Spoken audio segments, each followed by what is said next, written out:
Saint Augustine, Psalm 36, following and end, from verse 10 and following. Show forth your mercy unto them that know you, your righteousness to them that are of a right heart. Verse 10. As I have said, those are of a right heart who follow in this life the will of God.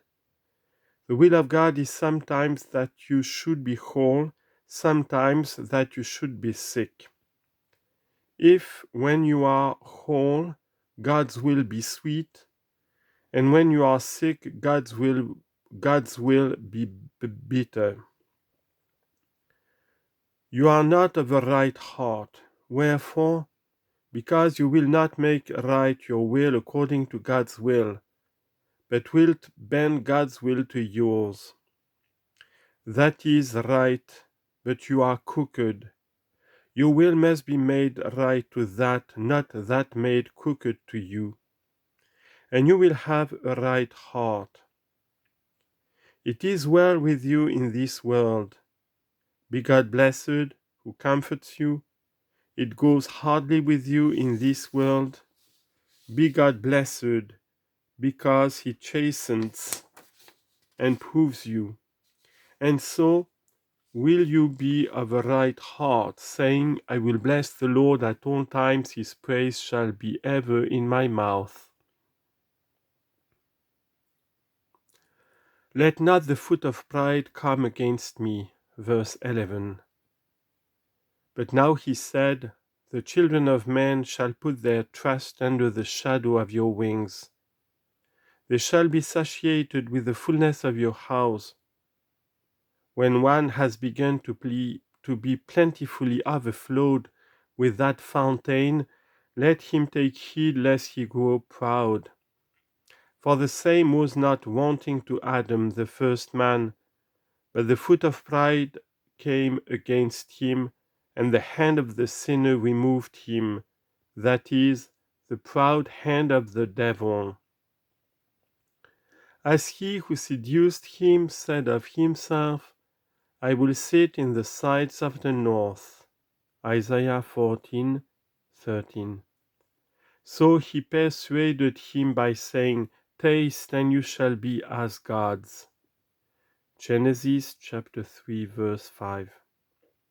By pride then have we so fallen as to arrive at this mortality, and because pride has wounded us, humility makes us whole.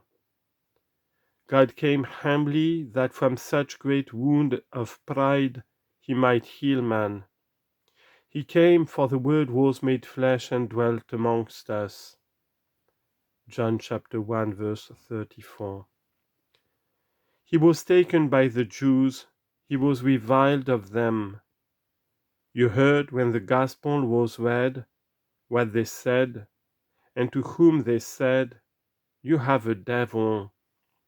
And he said not, you have a devil, for you are still in your sins. But the devil possesses your hearts. He said not this, which if he had said truly. But it was not meet that he should say it, lest he should seem not to preach truth, but to retort evil speaking. He let go what he heard as though he heard it not. For a physician was he, and to cure the madman had he come, as a physician cares not what he may hear from the madman, but how the madman may recover and become sane, nor even if he receive a blow from the madman cares he, but while he to him gives new wounds, he cures his old fever.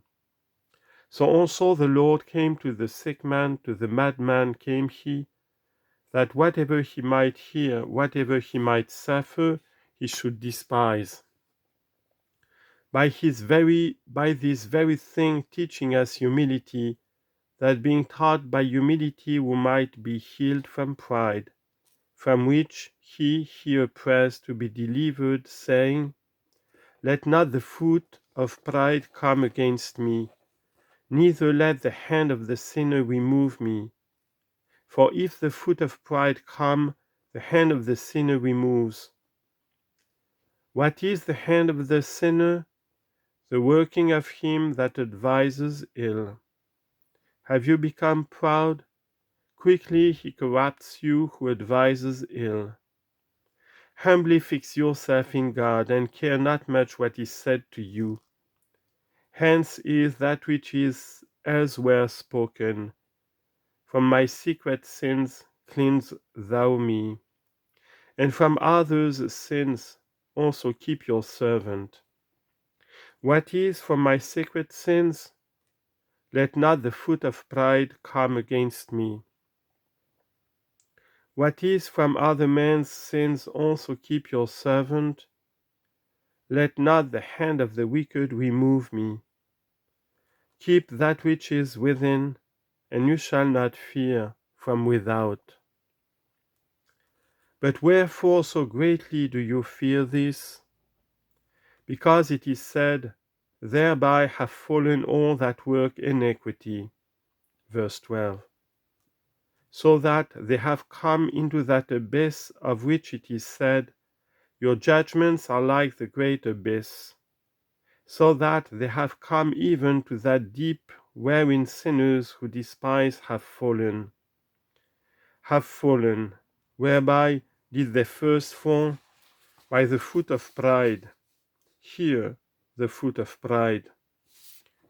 When they knew God, they glorified him not as God. Therefore came against them the foot of pride, whereby they came into the depth. God gave them over to their own heart's lusts, to do those things which are not convenient. Romans chapter 1, verse 21 to 24. The root of sin and the head of sin feared he who said, let not the foot of pride come against me. Wherefore said he, the foot? Because by walking proudly man deserted God and departed from him. His foot called he his affection. Let not the foot of pride come against me. Let not the hand of the wicked remove me. That is, let not the works of the wicked remove me from you, that I should wish to imitate them. But wherefore said he this against pride? Thereby have fallen all that work iniquity, because those who now are ungodly have fallen by pride. Therefore when the Lord would caution his church, he said, it shall watch your head, and you shall watch his heel. Genesis chapter 3, verse 15. The serpent watches when the foot of pride may come against you, when you may fall, that he may cast you down. But watch thou his head. The beginning of all sin is pride. Sirach chapter 10, verse 13. Thereby have fallen all that work iniquity, they are driven out and are not able to stand. He first who in the truth stood not, then through him they whom God sent out of paradise, whence he, the humble, who said that he was not worthy to unloose his shoes latchet, is not driven out, but stands and hears him, and rejoices greatly, because of the bridegroom's voice, not because of his own, lest the foot of pride come against him, and he be driven out, and be not able to stand.